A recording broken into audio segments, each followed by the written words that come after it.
Août 2005, Perpignan, France du Sud. Un homme signe un document, stylo sur papier. Une seconde, c'est fini. Le nom Job, né dans une arrière-boutique de boulangerie en 1838, porté par 4 générations d'une même famille, imprimé sur les posters d'Alphonse Mucha, glissé entre les doigts de millions de soldats dans les tranchées, change de main pour la dernière fois, vendu à une société dont personne ne connaît le nom. Pourtant, à son apogée, Job était partout. Les plus grands artistes de Paris dessinaient ses affiches. Ses papiers traversaient l'Atlantique. 3 châteaux s'élevaient dans les vignes catalanes. Construits pierre par pierre avec l'argent d'un morceau de papier de rien du tout, aussi fin qu'une aile de papillon. Comment un empire bâti sur quelques grammes de cellulose a-t-il pu régner 167 ans et disparaître sans un bruit? Pas de scandale, pas d'incendie, pas de craque. Quelque chose de bien plus lent et de bien plus cruel.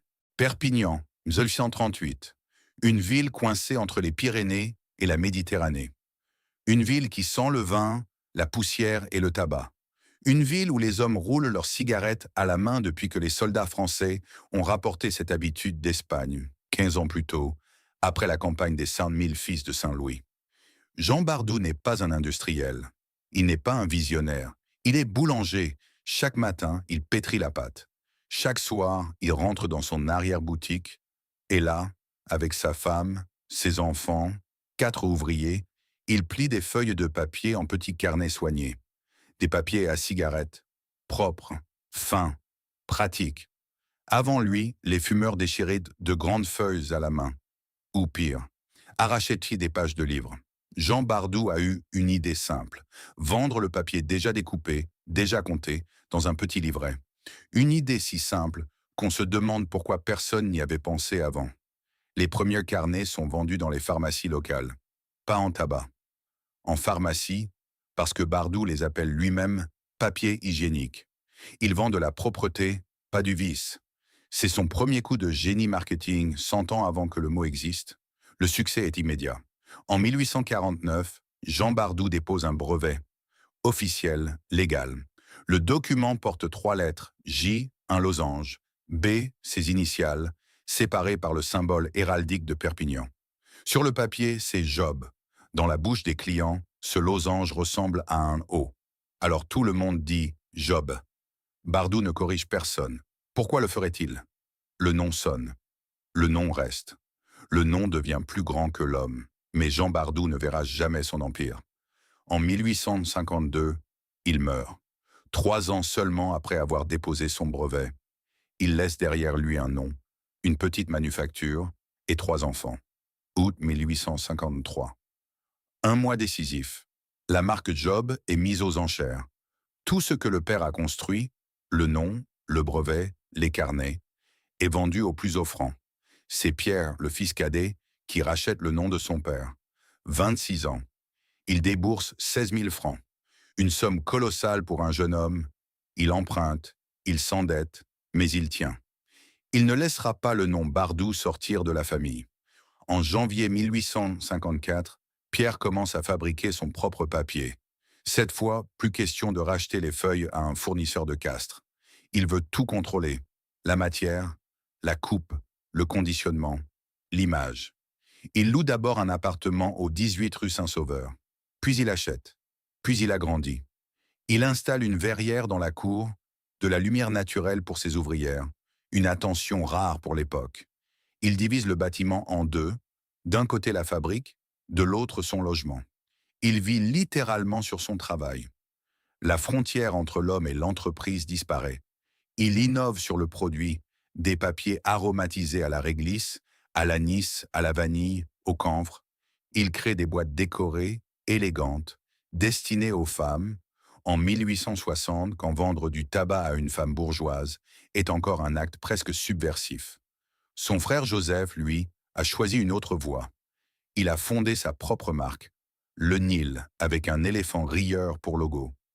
L'Orient est à la mode. L'Égypte fascine Paris. Joseph vise grand. 2 frères, 2 marques, une seule ville, une seule famille, mais déjà en germe, la première fissure d'un empire qui n'est même pas encore né. À Perpignan, dans la lumière catalane, Une boulangerie est devenue une fabrique. Une fabrique deviendra bientôt un palais. Et le fils d'un boulanger s'apprête à commander à des artistes. Perpignan, 1854-1900. Pierre Bardou-Job n'est pas un homme qui pense petit. En 10 ans, il transforme l'arrière-boutique de son père en véritable manufacture. En 20 ans, il fait de Job la marque de papier à cigarette la plus connue de France. En 30 ans, il construit quelque chose qu'aucun boulanger de Perpignan n'aurait osé imaginer, un empire. L'usine de la rue Saint-Sauveur tourne à plein régime. Des dizaines d'ouvrières, assises sous la grande verrière que Pierre a fait installer, découpent, plient, comptent, assemblent. Leurs mains bougent avec une précision mécanique. Chaque carnet contient exactement le même nombre de feuilles. Chaque feuille a exactement la même épaisseur. Pierre est obsédé par la régularité. Un client qui ouvre un carnet Job à Paris doit avoir la même expérience qu'un client qui l'ouvre à Bordeaux, à Lyon ou à Marseille. C'est cette obsession qui fait la différence. Dans ces années-là, le tabac à rouler explose en France. Les soldats revenus d'Algérie, de Crimée, du Mexique ont rapporté l'habitude dans leurs bagages. Les ouvriers roulent leurs cigarettes le matin avant de prendre leur poste. Les étudiants la roulent le soir dans les cafés. Les bourgeois commencent à la rouler aussi. Discrètement, pour le plaisir, pas par nécessité. Job est là. Job est partout. Le petit losange entre le J et le B s'imprime dans la mémoire collective comme une évidence. Mais Pierre comprend une chose que ses concurrents ne voient pas encore. Un bon produit ne suffit pas. Il faut une image. En 1890, il prend une décision qui va changer l'histoire de la publicité française. Il commande des affiches aux plus grands artistes de l'époque. Pas des illustrations ordinaires, des œuvres, des posters grand format, imprimés en lithographie couleur, conçus pour accrocher le regard dans la rue, dans les cafés, dans les gares. Et en 1896, il fait appel à un certain Alphonse Mucha. Mucha est tchèque. Il est arrivé à Paris en 1887, sans argent, avec un talent fou. Il s'est imposé dans les théâtres, les galeries, les ateliers d'impression. Son style est immédiatement reconnaissable. Des femmes aux cheveux ondulants, des lignes qui s'enroulent comme des lianes, des cercles parfaits, des dorures, une sensualité qui n'a pas besoin de mots pour parler. Pour Job, Mucha crée 2 affiches. La première en 1896, la seconde en 1898. La femme de 1898 est devenue une icône. Elle est au centre du poster, dans un cadre circulaire, ses cheveux bruns se déployant autour d'elle comme une couronne vivante. Elle tient entre ses doigts une cigarette. La fumée monte et s'enroule autour de son visage. Son orteil se soulève légèrement. Un détail que personne ne remarque consciemment, mais que tout le monde ressent. Le mot Job est imprimé en haut, en lettres majuscules grasses, répété dans le fond en motif, gravé sur la broche qui retient sa robe. 4 fois le nom de Job dans une seule image, sans que cela choque, sans que cela écrase. Parce que Mucha est un génie et que Pierre Bardou-Job a eu l'intelligence de le laisser travailler. Cette affiche ne vend pas du papier. Elle vend un monde. Elle vend la belle époque elle-même. Sa légèreté, sa sensualité, sa certitude que demain sera aussi beau qu'aujourd'hui. Les années 1890 sont l'apogée. Pierre Bardou-Job est riche, très riche. Il achète des tableaux, des sculptures, des antiquités. Sa collection devient l'une des plus importantes du Languedoc. Il fait construire une maison rue Émile Zola, pas une maison, un hôtel particulier, que son gendre Jules Pam transformera en palais Belle Époque, avec des fresques, des marbres, des jardins. Aujourd'hui classé monument historique, aujourd'hui propriété de la ville de Perpignan. Pour ses 3 enfants, Camille, Justin, Jeanne, il commande 3 châteaux. 3, un pour chacun. Dessinés par des architectes de renom, construits dans les vignes catalanes, entourés de jardins et de serres. Le château d'Aubiry pour Justin s'élève au-dessus des vignes de Céret comme une fantaisie de conte de fées. Tout cela financé par un carnet de papier fin, par des feuilles de quelques grammes chacune, par les mains d'ouvrières assises sous une verrière à Perpignan. Pierre Bardou-Job meurt le 24 février 1892. Il a 65 ans. Ses 3 enfants forment aussitôt une société à son nom. Pierre Bardou-Job est fils. Il continue. Il développe. Ils exportent. Les papiers JOB traversent les Pyrénées, la Manche, l'Atlantique. Les carnets arrivent aux Philippines, en Amérique du Sud, en Afrique du Nord. À la mort de Pierre, Job n'est plus une entreprise familiale de province. C'est une marque internationale. Mais une marque internationale, ça attire les convoitises. Et les châteaux les plus beaux sont souvent ceux qui brûlent le plus vite. Richmond, Virginie, 1880. Un jeune homme de 22 ans passe ses nuits dans un atelier encombré de rouages, de ressorts et de fils métalliques. Il s'appelle James Albert Bonsack. Il a abandonné l'école pour répondre à une annonce publiée par la compagnie Allen & Ginter, 75 000 $, l'équivalent de 2 millions aujourd'hui, pour quiconque inventerait une machine capable de rouler des cigarettes mécaniquement. 75 000 $. Bonsack ne dort plus. En septembre 1880, après des mois de travail, il dépose enfin son brevet. La machine Bonsack est capable de rouler 200 cigarettes par minute. 200 en une minute. Un ouvrier qualifié en roule 4 par minute à la main. La machine fait 50 fois plus vite, sans pause, sans fatigue, sans salaire. Mais avant même que Bonsack puisse se célébrer, un incendie ravage l'entrepôt où est stocké son prototype. La machine est détruite. Des années de travail réduites en cendres en quelques heures. Bonsack reconstruit de mémoire. Quelques mois plus tard, la machine tourne à nouveau. Ce jour-là, à Richmond, Virginie, quelque chose se termine à Perpignan. France, même si personne à Perpignan ne le sait encore. La machine Bonsack change tout. Pas immédiatement, pas brutalement, mais inexorablement. Les grandes compagnies de tabac comprennent les premières. James Duke, fondateur de l'American Tobacco Company, installe 24 machines Bonsack dans ses usines dès 1884. En un an, sa production passe de 2 millions à 900 millions de cigarettes. Il baisse ses prix. Il écrase ses concurrents. Il crée la cigarette industrielle telle que le XXe siècle la connaîtra. En Europe, le mouvement suit avec quelques années de retard. Les Gauloises, les Gitanes, les Players anglaises. Des cigarettes déjà roulées, déjà emballées, vendues en paquets uniformes avec des images séduisantes sur le côté. Pourquoi se donner la peine de rouler soi-même quand la machine le fait mieux et moins cher? La question est simple. La réponse est mortelle pour Job. À Perpignan, les enfants de Pierre Bardou-Job regardent le marché changer. Les ventes de papier à cigarettes ne s'effondrent pas du jour au lendemain. Ce n'est pas un crack. C'est une érosion. Lente, régulière. Chaque année, un peu moins de clients qui roulent leurs propres cigarettes. Chaque année, un peu plus de fumeurs qui achètent pour le paquet tout fait. La clientèle bourgeoise abandonne la première. Rouler sa cigarette devient progressivement le signe d'un homme sans moyens, pas d'un homme de goût. L'image que Pierre avait si soigneusement construite, la femme élégante de Mucha, la sensualité belle époque, se craquelle. Job reste, Job vend. Mais Job descend d'un cran dans l'échelle sociale. Et pendant ce temps, dans la famille, une autre fissure s'élargit. Le frère de Pierre, Joseph, a continué à diriger le Nil de son côté. 2 marques, 2 usines, une seule ville. Les Bardous se font concurrence à eux-mêmes dans les rues de Perpignan. Ce n'est pas une guerre ouverte, c'est pire. C'est une rivalité silencieuse qui divise les ressources, disperse les énergies, empêche toute stratégie commune face à la menace industrielle qui monte. Quand une famille se bat contre elle-même, elle ne voit pas l'ennemi qui approche. Les années 1900 arrivent. Job doit choisir.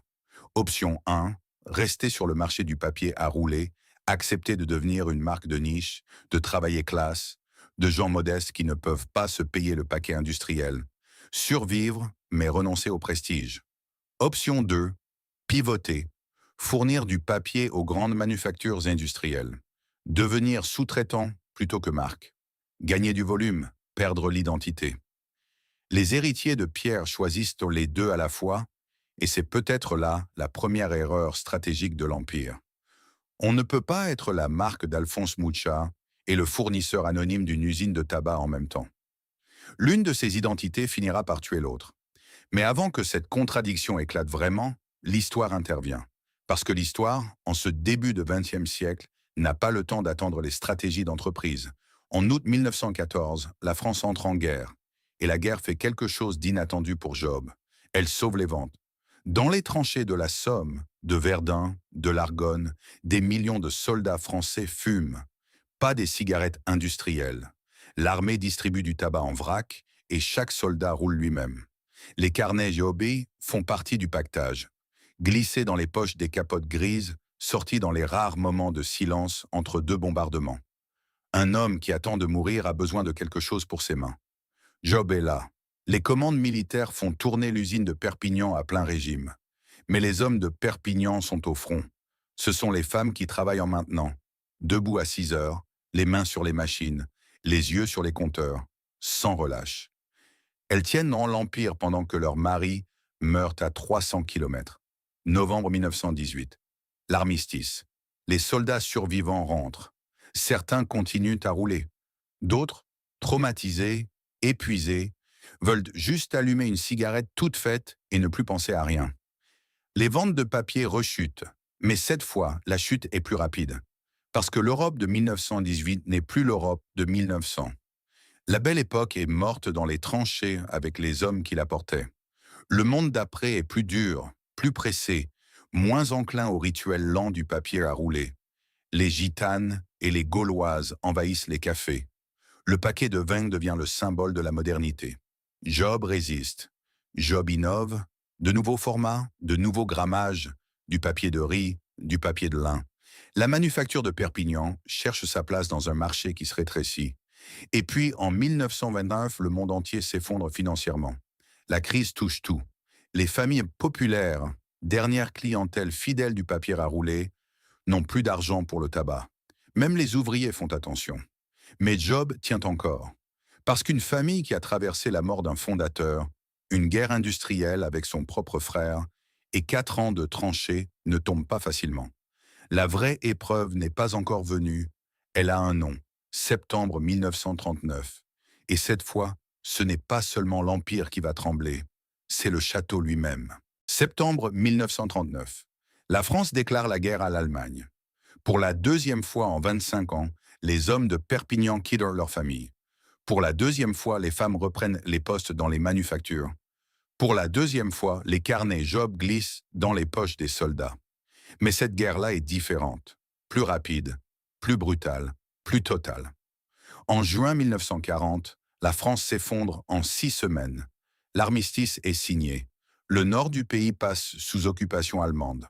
Le sud devient la zone libre, administrée par le gouvernement de Vichy, théoriquement indépendant, pratiquement soumis.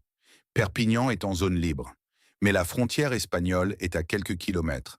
Et par cette frontière, depuis 1939, des dizaines de milliers de réfugiés espagnols fuient la dictature de Franco, des républicains, des anarchistes, des familles entières avec des enfants dans les bras et rien d'autre.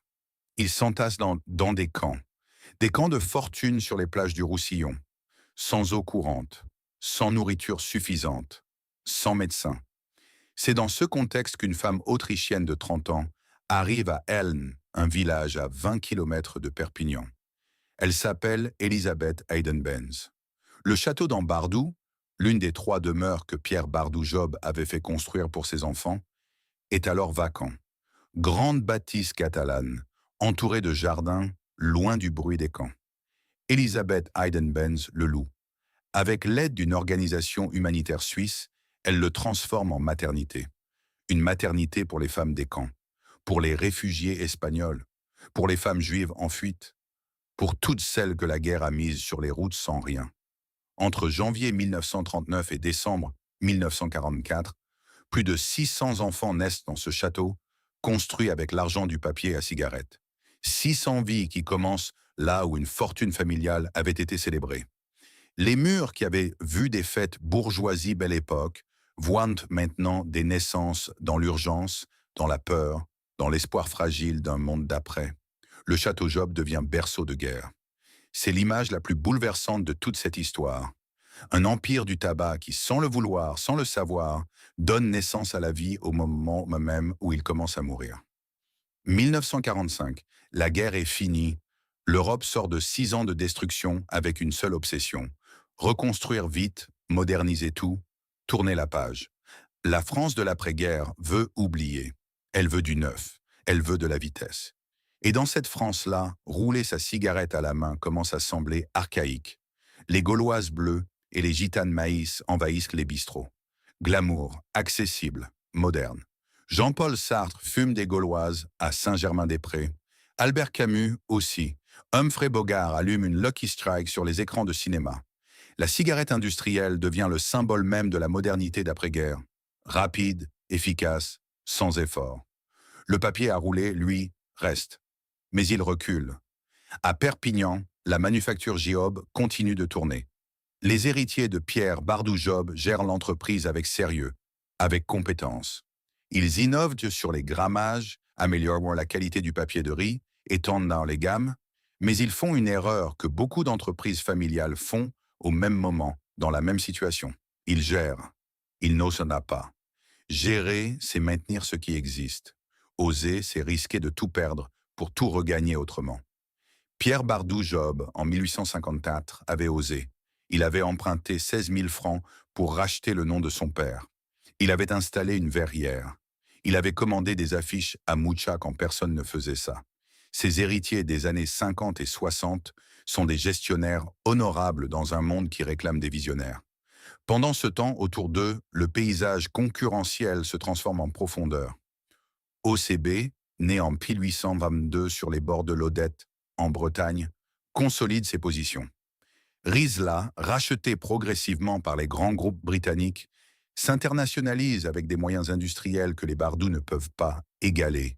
Et puis, il y a quelque chose que personne n'anticipe vraiment dans les années 60. Dans les universités américaines, dans les squats londoniens, dans les appartements de San Francisco, une nouvelle génération commence à rouler. Pas du tabac. Autre chose, le papier à cigarette entre dans la contre-culture, les carnets Job et Zigzag deviennent les compagnons discrets d'une révolution culturelle que leurs fabricants n'ont absolument pas planifiée. Pour Job, c'est une bouffée d'oxygène inattendue. Un nouveau marché, jeune, mondial, en pleine expansion. Mais un marché que l'entreprise familiale de Perpignan ne sait pas vraiment comment adresser. Parce qu'on ne fait pas de publicité pour ça. On ne peut pas afficher Mucha dans Rolling Stone en disant que Job accompagne autre chose que le tabac. Alors Job profite sans pouvoir capitaliser. Elle encaisse sans pouvoir investir. Elle bénéficie d'une tendance sans pouvoir la piloter. C'est la position la plus inconfortable qui soit pour une entreprise. Être au bon endroit, au bon moment, sans les mains libres pour en profiter. Les années 70 passent. Les années 80 arrivent. Les grands groupes industriels du tabac et de la papeterie regardent maintenant les dernières marques indépendantes de papier à cigarette avec l'appétit calme de ceux qui savent qu'ils peuvent attendre. Il n'y a pas d'urgence. Il n'y a pas besoin de forcer. Les familles finissent toujours par se fatiguer. Et les Bardou, après 130 ans de règne, commencent à se fatiguer. Paris, 1970. Dans une galerie du Marais, un collectionneur paie une somme extravagante pour une affiche jaunie, légèrement cornée au bord. Une femme aux cheveux bruns ondulants, une fumée qui monte. 4 lettres en haut, J-O-B. Le poster de Moucha de 1888 est devenu une œuvre d'art, un objet de musée, une pièce rare que les amateurs s'arrachent aux enchères. Pendant ce temps, dans les bureaux de tabac de France, le carnet Job se vend toujours. Mais il ne se vend plus de la même façon. Plus personne ne le demande en baissant la voix, comme on demande quelque chose de précieux. On le pose sur le comptoir avec la monnaie, entre le journal et le ticket de l'auto. L'écart entre l'image d'hier et la réalité d'aujourd'hui est devenu vertigineux. C'est le paradoxe cruel de Job dans les années 70 et 80. Plus le poster de Mucha prend de la valeur dans les galeries parisiennes, plus le produit qu'il vantait perd de son prestige dans la rue. L'art a survécu à la marque. L'image a dépassé la réalité. Job est devenu plus célèbre comme sujet d'affiche que comme produit de consommation. Et cette dissociation entre ce qu'une marque représente culturellement et ce qu'elle vaut commercialement est le début de la fin pour toute entreprise familiale qui n'a pas les reins assez solides pour la combler. Les chiffres racontent une histoire simple. En France, dans les années 60, environ 30% des fumeurs roulent encore leurs propres cigarettes. Dans les années 70, ce chiffre tombe à 20%. Dans les années 80, à 15%. Chaque décennie, un fumeur sur 10 abandonne le papier à rouler pour le paquet industriel. Ce n'est pas une catastrophe. C'est une saignée lente. Une saignée lente est parfois plus dangereuse qu'un effondrement brutal, parce qu'elle ne crée pas l'urgence. Elle ne force pas les décisions difficiles. Elle laisse croire que demain ressemblera à aujourd'hui, juste un peu moins bien. Et puis un jour, on regarde les chiffres et on réalise qu'on a perdu la moitié de sa clientèle sans jamais avoir eu l'impression de traverser une crise. C'est exactement ce qui arrive à Job. La manufacture de Perpignan tourne.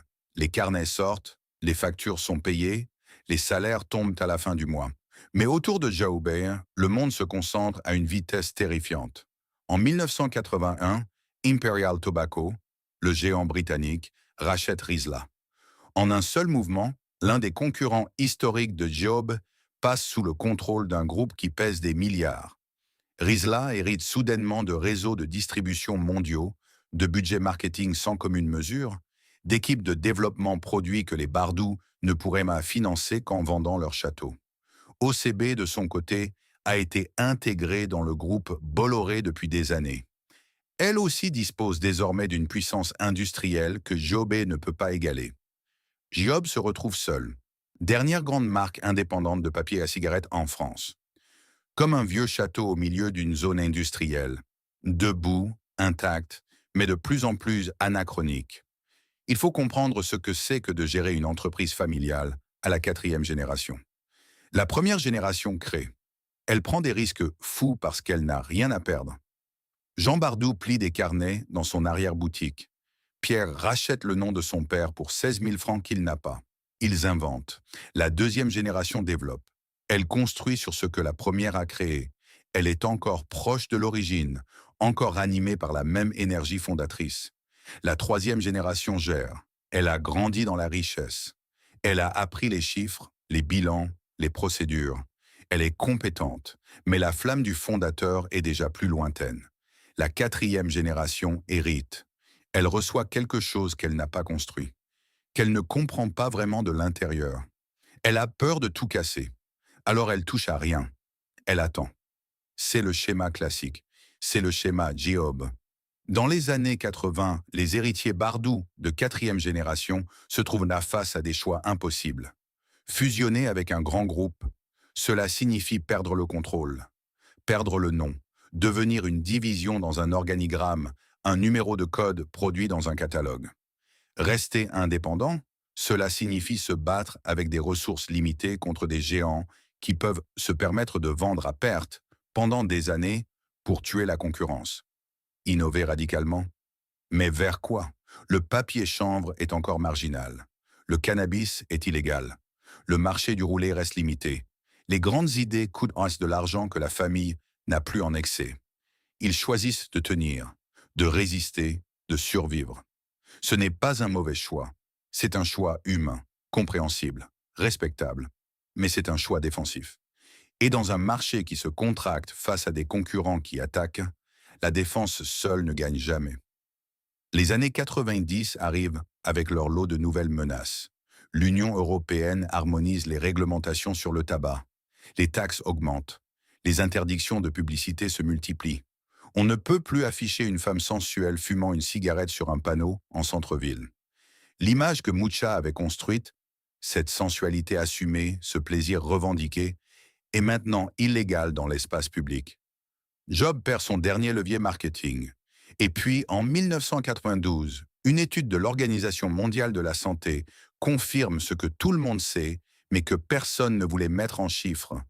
Le tabac tue, massivement, systématiquement, irréfutablement. 5 millions de morts par an dans le monde. Et ce chiffre va croître. Les gouvernements européens commencent à agir sérieusement. Interdiction de fumer dans les lieux publics, avertissement sanitaire sur les paquets, campagne de déremboursement des substituts nicotiniques. Pour la première fois dans l'histoire de GOB, le problème n'est plus la concurrence. Le problème, c'est le produit lui-même. Perpignan, fin des années 90. Les petits-enfants et arrière-petits-enfants de Pierre Bardou-Job se réunissent. Autour d'une table, dans une salle qui donne peut-être sur un jardin que Pierre avait planté. Les chiffres sont là, les projections aussi. Le marché rétrécit, les concurrents sont trop grands, les réglementations se durcissent, la marque a de la valeur, C'est indéniable, tout le monde reconnaît le nom Job. Mais la famille n'a plus les moyens de l'exploiter à la hauteur de ce qu'elle vaut. Il y a un mot qui circule depuis quelques années dans les conversations. Un mot que personne ne prononce à voix haute lors de ces réunions, mais que tout le monde entend. Vendre. Pas aujourd'hui. Peut-être pas demain. Mais la question est posée. Et une fois qu'une question comme celle-là est posée dans une famille, elle ne disparaît plus. Elle attend. Comme les grandes sociétés qui attendent dehors, patientes, silencieuses, certaines de leur victoire. De Perpignan, 2005. Entrez dans la ville par la route nationale depuis Narbonne. Regardez à droite, regardez à gauche. Sur les façades des vieux immeubles du centre, sur les murs des entrepôts du quartier Saint-Sauveur, sur les plaques en céramique que personne ne remarque plus vraiment. Le logo est là. Jidaya Men's B.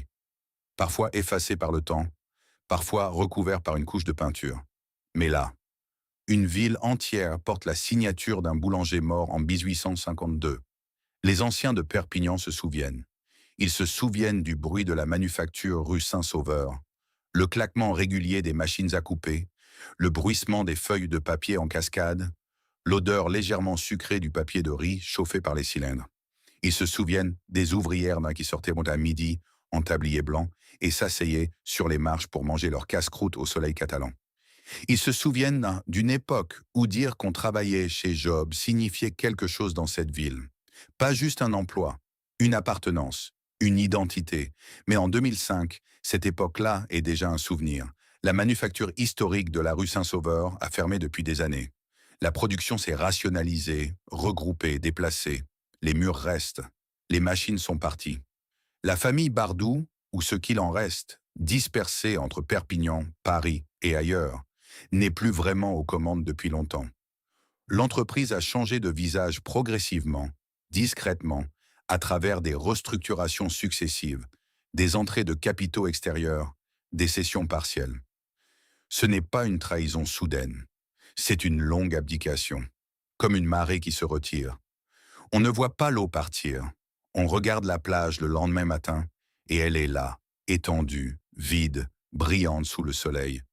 Et on réalise que quelque chose s'est retiré pendant la nuit sans faire de bruit.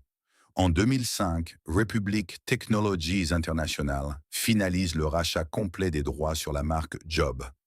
Republic Technology, un nom sans histoire, un nom sans château, un nom sans Mouchat, sans Pierre, sans Jean le boulanger, sans la verrière de la rue Saint-Sauveur.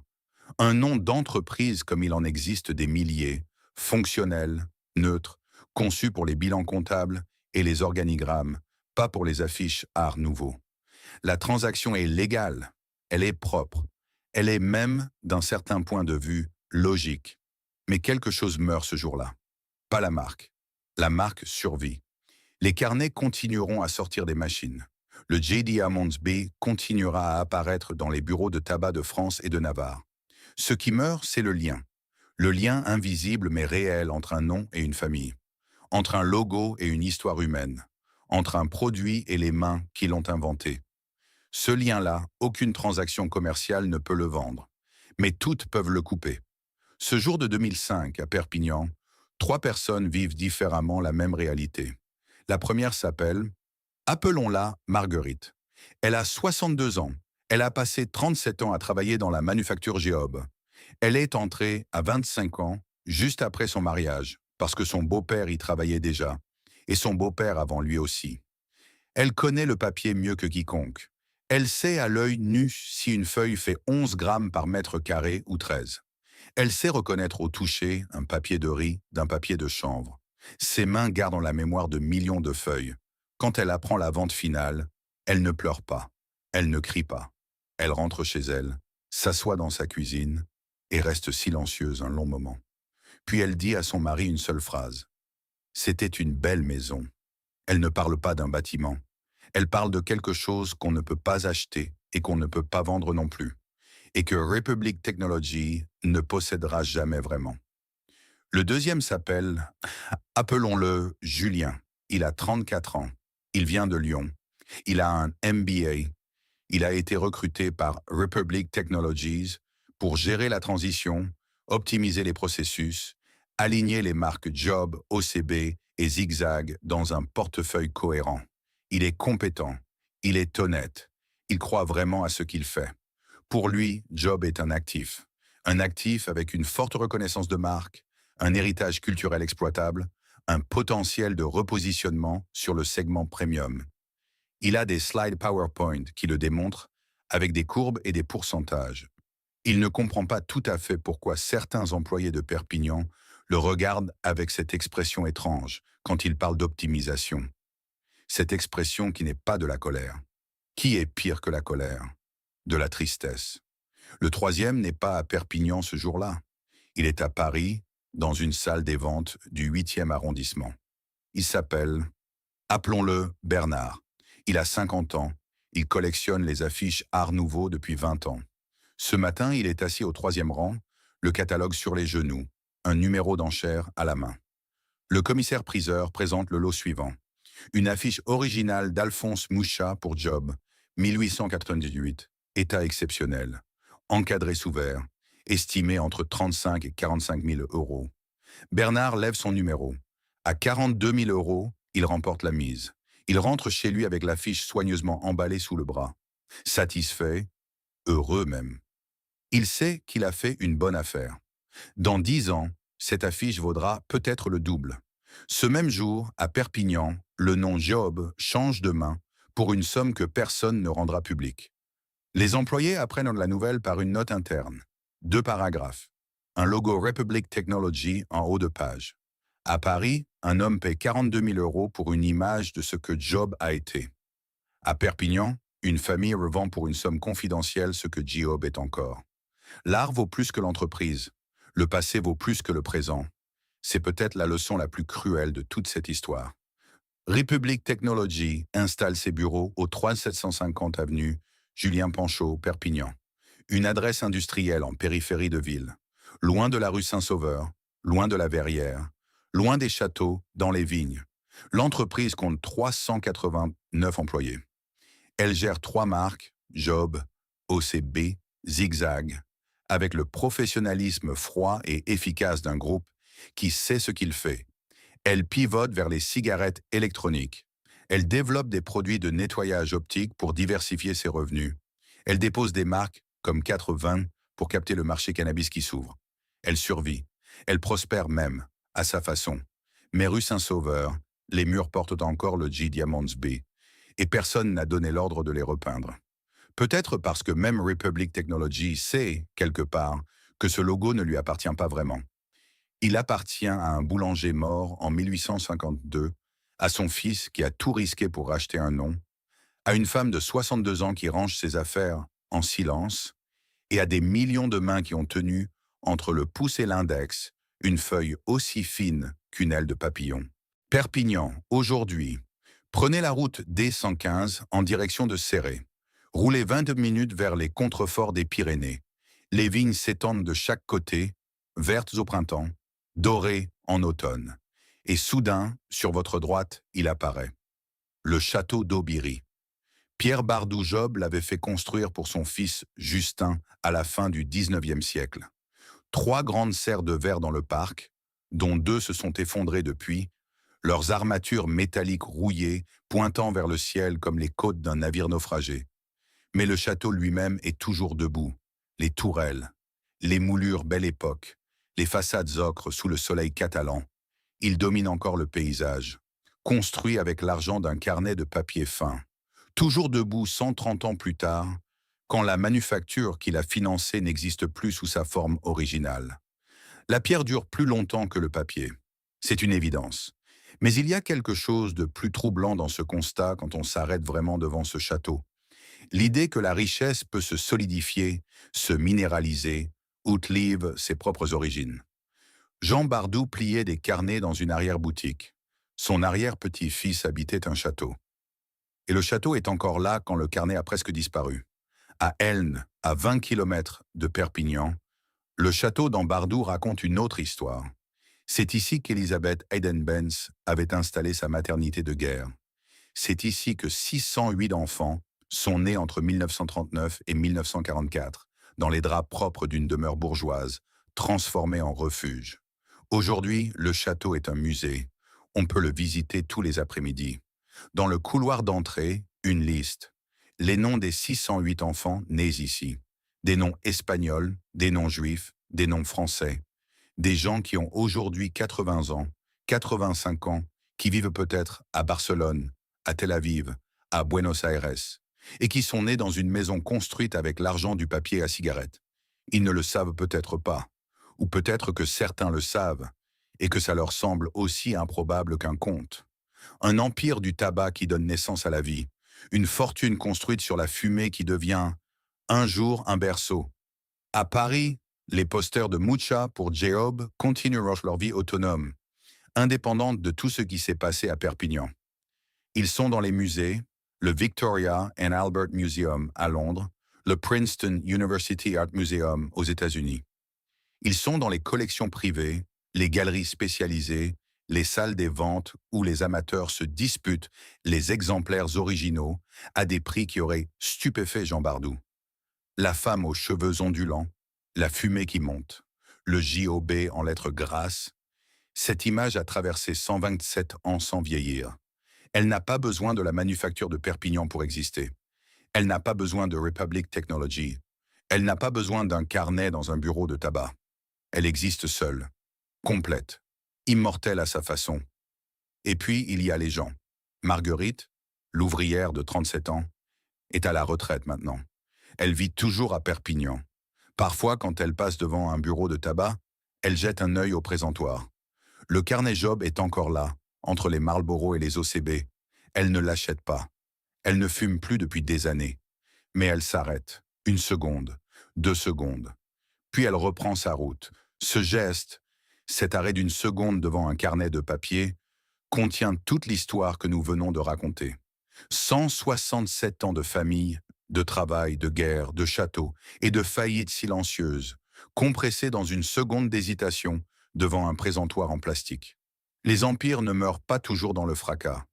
Parfois, ils meurent dans ce silence-là. Amsterdam, 2002.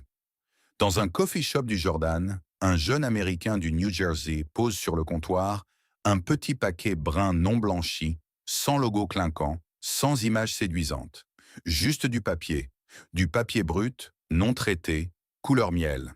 Il s'appelle Josh Kesselman et il vient de lancer une marque qui va bouleverser une industrie vieille de 500 ans. La marque s'appelle Rao. Rao ne ressemble à rien de ce qui existe dans les rayons.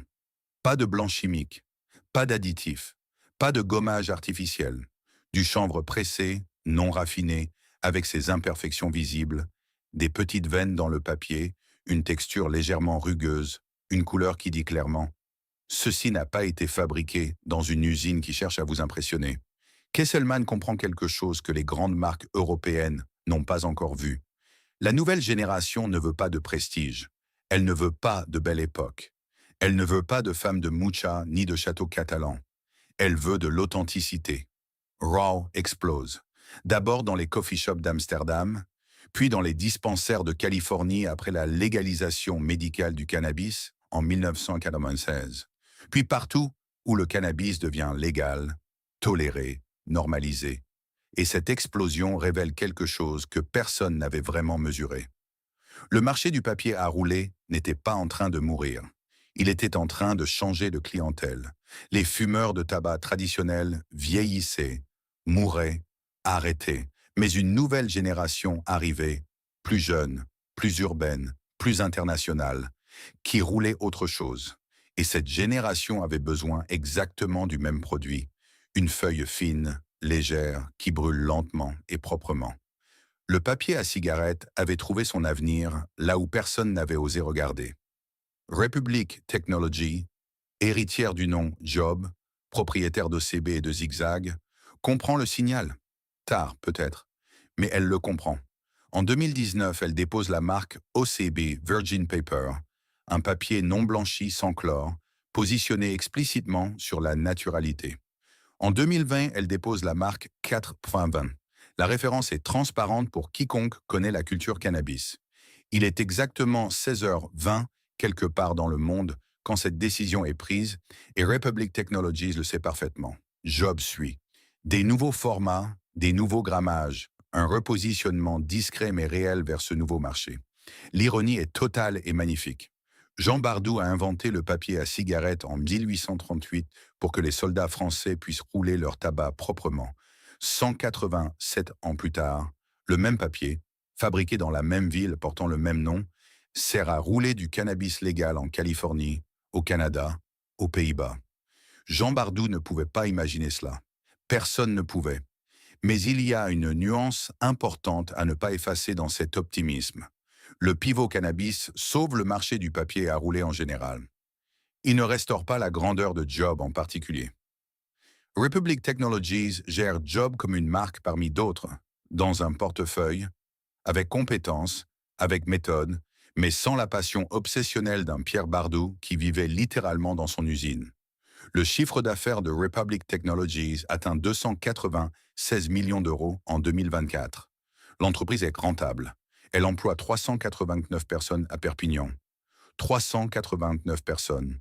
Là où des milliers travaillaient autrefois, la survie est réelle. Mais elle a un coût humain que les bilans comptables ne montrent pas. Et pourtant, quelque part en ce moment, à Amsterdam, à Los Angeles, à Melbourne, à Tokyo, quelqu'un ouvre un carnet Job. Ses doigts glissent comme sur le papier. Il pose une pincée de quelque chose sur la feuille. Il roule, il lèche le bord gommé, il allume. Il ne sait pas qu'il tient entre ses mains l'héritage d'un boulanger de Perpignan, d'un fils qui a tout risqué pour un nom, d'ouvrières sous une verrière, de soldats dans des tranchées, d'un château devenu berceau. Il ne sait pas tout ça. Mais le papier, lui, s'en souvient. Perpignan. Un matin ordinaire. Le soleil se lève sur les Pyrénées, la lumière descend lentement vers la plaine catalane, glisse sur les toits de tuiles roses, longe les façades du vieux centre, s'arrête un instant sur un mur de la rue Saint-Sauveur. Le logo est encore là. J-Diamonds-P, gravé dans la pierre, légèrement effacé par 150 ans de pluie et de vent méditerranéen. Mais là, un homme passe devant sans lever les yeux. Une femme pousse un vélo. Un enfant court. Personne ne regarde le mur. Personne ne sait ce que ces 3 lettres et ce losange ont coûté. Ce qu'elles ont construit. Ce qu'elles ont traversé. Il y a 3 leçons dans cette histoire. Pas des leçons de manuel de gestion. Pas des formules à retenir. Des vérités que le temps a gravées aussi profondément que le logo dans la pierre. La première. Un nom peut survivre à tout, à la mort de son créateur, à la ruine de sa famille, à la vente de ses actifs, à un siècle de guerre et de crise.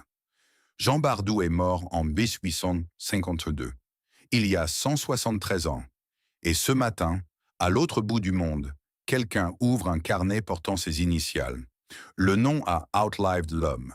Le nom a outlived l'empire. Le nom a outlived presque tout. Mais voilà ce que cette longévité cache. Un nom sans les mains qui l'ont inventé n'est plus tout à fait la même chose. Il ressemble à l'original. Il porte les mêmes lettres. Il tient dans la même poche.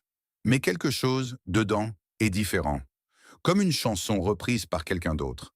Reconnaissable, correcte, et pourtant pas tout à fait la même. La deuxième. L'art dure plus longtemps que le commerce. Pierre Bardou Job a dépensé une fortune pour commander des affiches à Alphonse Mucha. À l'époque, c'était de la publicité, un investissement marketing, une dépense justifiée par des objectifs de vente. Aujourd'hui, les objectifs de vente de 1898 n'ont aucune importance. Les chiffres de production de la manufacture de Perpignan cette année-là, personne ne les connaît, personne ne les cherche. Mais l'affiche de Mucha est dans les musées. L'art a survécu à l'entreprise qu'il avait commandée pour vendre du papier. La beauté a outlived la transaction. Ce que Pierre avait acheté comme un outil est devenu une œuvre. Et cette œuvre parle encore, 127 ans plus tard, à des gens qui n'ont jamais entendu le nom de Perpignan. La troisième. La survie ressemble rarement à ce qu'on avait imaginé. Jean Bardou voulait vendre du papier aux fumeurs de tabac. Il n'imaginait pas les tranchées de Verdun. Il n'imaginait pas les coffee shops d'Amsterdam. Il n'imaginait pas un château transformé en maternité de guerre. Il n'imaginait pas une marque de nettoyage optique fabriquée dans la même usine que ses carnets. Les empires qui durent ne durent pas parce qu'ils ont tout prévu. Ils durent parce qu'ils ont, quelque part dans leur structure, quelque chose d'assez solide pour plier sans casser, un nom, une réputation, un savoir-faire. Et parce que le monde, parfois, leur offre des portes de sortie qu'ils n'avaient pas construites eux-mêmes. Job a survécu, pas comme Pierre l'aurait voulu, pas comme Jean l'avait rêvé, autrement, différemment, incomplètement, mais là, Perpignan. Le même matin, sur ce mur de la rue Saint-Sauveur, le soleil monte encore d'1 degré, la lumière frappe le logo de plein fouet maintenant. J.D. Hammond B. Le losange brille 1 seconde, comme si la pierre se souvenait de quelque chose. Puis un nuage passe, et le mur redevient gris. Mais le nom reste. Il restera encore longtemps. Papier Job, J. Diamonds B. Toujours là.